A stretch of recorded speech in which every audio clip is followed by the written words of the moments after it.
Sa gitna ng lalong umiigting na tariff war sa pagitan ng US at China ngayon, kung saan ayaw pa ring magpatinag ang dalawang panig lalo na ang China at tinapatan din ang pagtaas ng taripa laban sa kanila ng Estados Unidos, marami ang nangangamba na kapag hindi humupa ang tensyon sa pagitan ng dalawang panig ay baka mauwi sa all-out war o totoong bakbakan ang umiinit na trade war na ito.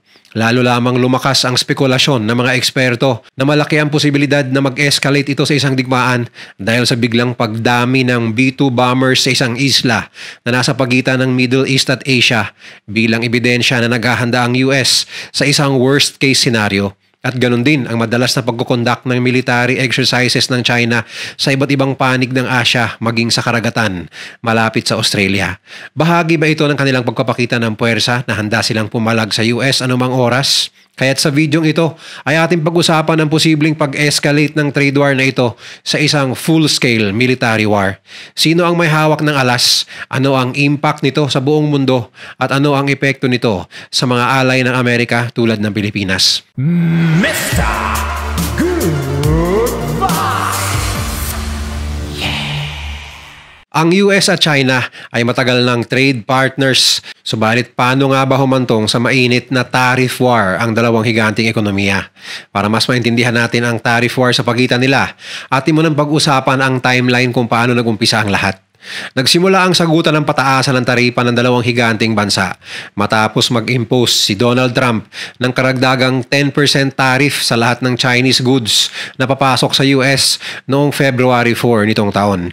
Dahil dito ay agad sumagot ang China at tinaas din ng 10 to 15% ang lahat ng imported goods nila mula sa US. Para sa madaling pagpapaliwanag, ang taripa na pinag-uusapan dito ay ang buwis na binabayad ng sinumang kumpanya o negosyo sa China sa bawat produkto na kanilang ini-import mula sa US. At sa kaso naman ng US ay mga produkto mula China na alam naman ng lahat na ang US ang pinakamalaking importer ng Chinese goods sa buong mundo. At dahil bilyones ang halaga ng mga produktong pinag-uusapan dito, ay talaga namang malaking dagok ng sinumang importer ang kahit maliit na pagtaas sa import tariff na kanila ring ipapasa sa mga consumer na bibili ng mga produkto sa mas mataas na presyo. Ganon din sa mga manufacturer na gagamit ng pyesa na imported halimbawa mula sa China. Lalo na ang automotive industry sa Amerika na highly dependent sa mga pyesa galing sa China. Sa katunayan ay umabot sa $440 billion ng halaga ng samot-saring produkto ang pumasok sa US mula China noong 2024. Samantala ay nasa $145 billion naman ng American goods ang ini-import ng China nung taong yun. At dahil ayaw ding magpatinag ng China sa kabila na pagtaas ng taripa sa kanila ni Donald Trump, ay lalo pang tinaasan ni Trump ng 20% noong March 4 ang taripa sa lahat ng Chinese goods. Kung saan muli na namang itinaas ng China ang mga taripa laban sa US bilang sagot sa mga produktong krudo at makinarya, coal at agricultural products kung saan ang US ang isa sa pinakamalaking supplier ng soybeans, mais at iba pang agricultural products sa China. At mula noon ay hindi na tumigil ang palitan ng pagpataasa ng taripa mula sa dalawang panig at naging isang ganap na tariff war na ito kung saan tila ba walang balak bumigay sa pagitan ng US at China. Walang senyalis na huhupa anumang sandali ang palitan ng pagtaas ng taripa sa pagitan ng dalawang bansa. Sa katunayan, ayon sa latest figure ay nasa 145% na ang pinataw ng US sa lahat ng Chinese imported goods at gumanti naman si President Xi sa pagpapatupad ng 125% tariff sa lahat ng produktong kano na papasok sa kanilang bansa. Ngunit saan hahantong ang trade war na ito? Sino ba ang may bentahe sa kanilang dalawa? At ang kinatatakutan ng marami ay ang posibilidad na mauuwi ito sa isang full-scale military war. Sa unang tingin ayon sa mga economic expert, tila dehado ang China dahil 3 times na mas malaki ang pinapasok nilang produkto sa US mula sa mga plastic-related products, laruan, computers, baterya, damit, piyesa ng sasakyan, steel products at marami pang iba. Kaya di may pagkakailang maraming factory sa China ang dependent sa order ng Amerika upang mag-survive.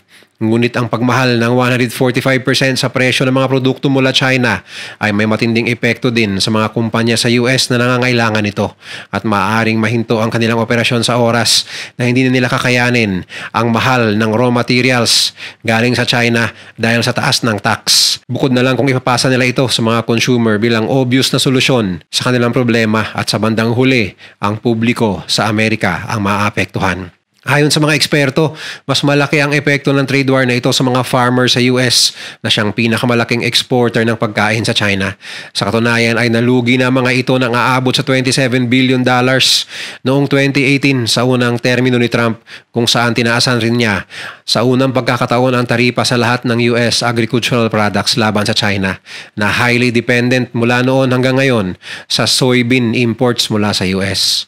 Ang problema ngayon ayon sa mga eksperto ay maaaring lumipat sa Brazil at Argentina ang China sa pag-aangkat ng supply ng soybeans. Lalo na't lumalakas ang trade relations ng China sa Brazil at Argentina nitong mga nakaraang taon. Kaya isa itong malaking panganib sa mga magsasaka sa US kapag tumigil ng tuluyan ang China sa pagbili ng kanilang mga produkto mula sa kanila. Ang masakla pa ayon sa mga eksperto, ang mga magsasakang ito ay karamihang bumoto kay Donald Trump noong eleksyon.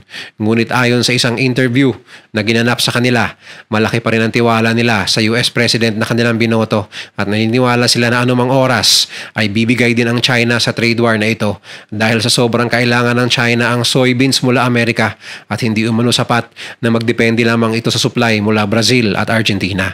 Sa kabilang banda naman, marami ang naniniwala na nasa US ang alas at anumang oras ay bibigay rin si President Xi Jinping at ang China at susunod sa mga kondisyon ng Estados Unidos. Yan ay dahil malaking bahagi ng kanilang manufacturing industry ay dependent sa demand mula sa Amerika at ang paghina ng produksyon ng mga industriyang ito ay malaking pagkapilay sa kanilang ekonomiya. Sa katunayan ay napabalitang marami ng mga cargo ship mula China na papunta sana ng US na na-stuck na ngayon sa laot dahil sa paghinto ng ibang kumpanya sa Amerika sa kanilang mga order dahil sa paglobo ng tarif at nagkukumahog umano ang mga may-ari ng mga produktong ito na makahanap ng ibang bansang bibili sa mga nakatenggang produkto. At ito ngayon ang nakikitang solusyon ng China, ang maghanap ng ibang bansa na susuplayan ng kanilang mga manufactured products bukod sa Amerika. Sa kaso ng US, nakahanap ito ng kakampi sa 75 na bansang handang makipagtulungan sa kanila at nangakong sasaluhin ang anumang produktong magkukulang mula China dahil sa epekto ng pagmamatigas nito. Kasama na rito ang mga bansang India, Vietnam, Taiwan, lahat ng bansa sa European Union, Mexico at marami pang iba. Maaalalang pinos ni Donald Trump ang pagtaas ng taripa sa mga bansang ito na tumawag sa kanya at handang makipagtulungan, bukod na lamang sa China. Kaya sa panig na ito ng kwento ay nasa US talaga ang alas ayon sa mga taga-suporta ng pulisiyang ito ni Donald Trump. Ngunit ang pinakatatakutan ng marami ay hindi lamang sa taripa mauuwi ang gera, kundi pati na rin sa digmaang militar. Dahil kasaysayan na mismo ang makakapagsabi na may mga pagkakataong nauuwi sa totoong digmaan ang isang bangayan na nag-umpisa lamang sa simpleng tariff o trade war.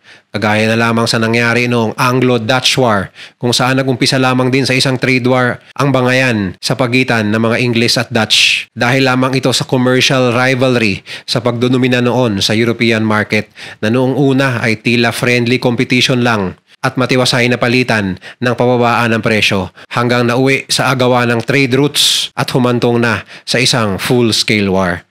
Sinugod rin ng English Navy ang China noong kasagsagan ng Qing Dynasty dahil sa pangaharang ng China sa mga negosyanteng taga-England na makabili ng supplies sa mga farmers sa China upang dalhin pabalik sa England, na maikukumpara rin ngayon sa panggigipit ng China at US sa isa't isa. Matapos ang maraming haka-haka sa kung sino ba talaga ang mas malakas pagdating sa military power, ay masusubukan na rin sa wakas kapag nagkataon. Ngunit sa kabila ng pagdami ng puwersa ng China, mapagamit man sasakyan, tauhan na teknolohiya, wala pa ring duda ayon sa mga eksperto ang malaking kalamangan ng US pagdating sa gera ng dalawang bansa, bagamat dahan-dahang humahabol ang China dito. Sa makaulit ayon sa mga eksperto, ang malakihang gera ay napapanalunan sa pamamagitan ng logistics at hindi sa dami ng armas, tauhan at military planes at barko. Isang halimbawa lamang dito ay ang nangyari sa Russia laban sa Ukraine. Kapag hindi umano marunong ang isang puwersa na i-deploy ang kanilang resources kung kailan at saan kailangan sa mas efficient, ligtas at mabilis na paraan, ay siyang matatalo sa gera. At ayon sa kanila ay walang duda na angat ng Amerika pagdating sa expertise sa logistics dahil sa karanasan nito sa iba't ibang gera at sa dami ng strategic at foreign military bases nito sa mga bansang suportado sila. Andyan din yung maaasahan nilang aircraft carrier strike groups na ilang taon nang organisado at sanay na sa maraming beses na deployment sa iba't ibang panig ng mundo. Sabi nga nila, hindi matatawaran ang karanasan ng mga general o namumuno sa US military pagdating sa art of war. Ngunit sa kabilang banda ay nagkakagulo pa nga ang pamunuan ngayon ng People's Liberation Army dahil sa mga aligasyon ng korupsyon at insubordination. Sa katunayan, ayon sa mga nag-leak na ulat, ay nahihirapan umano ang Chinese military sa tuwing nag-uorganisa ito ng kanilang mga military exercise pagdating sa deployment ng lahat ng assets nila ng maayos ayon sa mga eksperto. Bagamat hindi ito binabalita at hindi ito pinapakita ng Chinese military dahil pawang mga display lamang ng kanilang barko at eroplano ang palaging nakikita sa media. Subalit sa likod umano nito ay hindi organisado at magulong chain of command na dependent pa rin sa CCP at hindi sa mga general ang huling desisyon na isa umanong malaking disadvantage sa battlefield dahil ang mga opisyal umano ng CCP ay wala namang experience o expertise sa gera, dagdag pa ng mga eksperto. Bilang pagpapakita ng puwersa umano ay nagmobilize na ang US ng kanilang fleet ng mga pambatong B-2 bombers sa isla ng Diego Garcia sa karagatang napapagitnaan ng Middle East at Asia na marami ang naniniwala na bahagi ng kanilang paghahanda sakaling sumiklab ang isang gera laban sa China.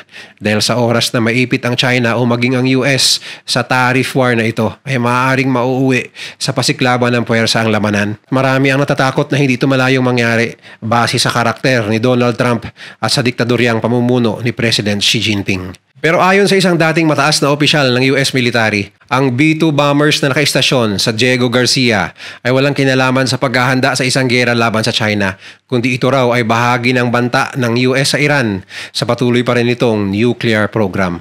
Sa kabilang banda, isang White House insider naman ang sumalungat dito at sinabing bahagi ito ng paghahanda ng US sa China, aminin man ng US o hindi.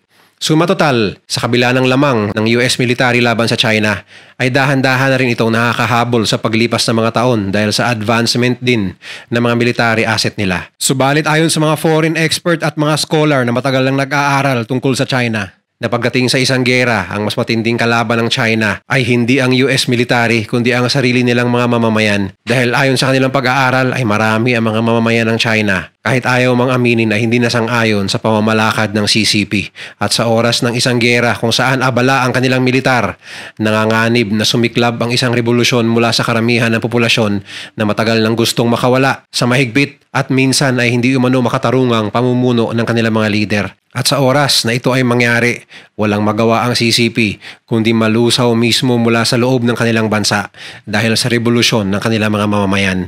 At ayaw itong mangyari ni President Xi Jinping at alam din ng kanyang mga advisor ang posibilidad na ito ay magkakatotoo. Sa kabilang banda, ano naman ang magiging epekto sa ating bansang Pilipinas kapag sakaling natuloy ang gera ng US sa China?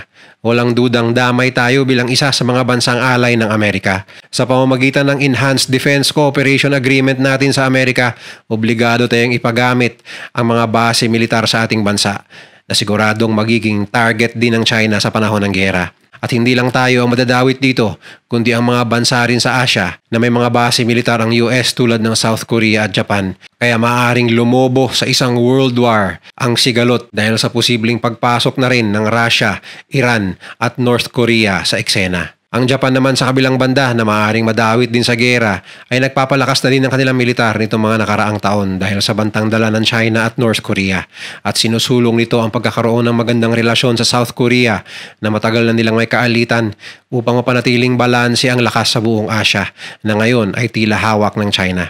Sa makatuwid, damay ang Pilipinas kapag umusbong ang all-out war laban sa China at US.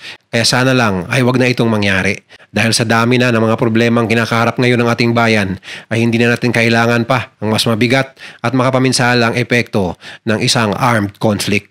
Iisa lang naman ang gusto ng mga mamamayan ng China at US sa tariff war na ito na sana ay hindi mauwi sa all-out war at magkasundo si President Trump at President Xi sa isang fair na negosasyon. Dahil alam nilang sila rin ang magdurusa sa bandang huli kapag hindi ito naayos sa lalong madaling panahon. Malamang ay ayaw rin naman ni Trump ng gera laban sa China at ayaw rin ni Xi Jinping ng gulo dahil marami ring problema ang kinakaharap ang China sa loob nito. At yan ang ating aabangan sa mga susunod na araw o linggo kung ano ang endgame sa tariff war na ito na inumpisahan ng US at sana ay kaya nilang tapusin na walang masamang epekto sa kanilang ekonomiya, mga mamamayan at sa mga bansang alay nila tulad ng Pilipinas. US versus China, talaga nga namang nangyayari na ang inaabangan na salpukan ng dalawang naglalakihang bansa sa pagbabalik ni Donald Trump. Kung sino ang magwawagi, wala pang malinaw sa ngayon. Kung sino ang may bentahe, wala pang konklusyon. Ngunit siguradong may isa sa kanila ang bibigay sa pagdating ng panahon. At yan ay ating masugid na susubaybayan dito sa ating channel. Kung nagustuhan mo ang video na to, share mo naman sa iba at mag-subscribe ka na rin. Panoorin mo na rin yung mga videos na nasa kanan para lalo pang maubos ang oras mo.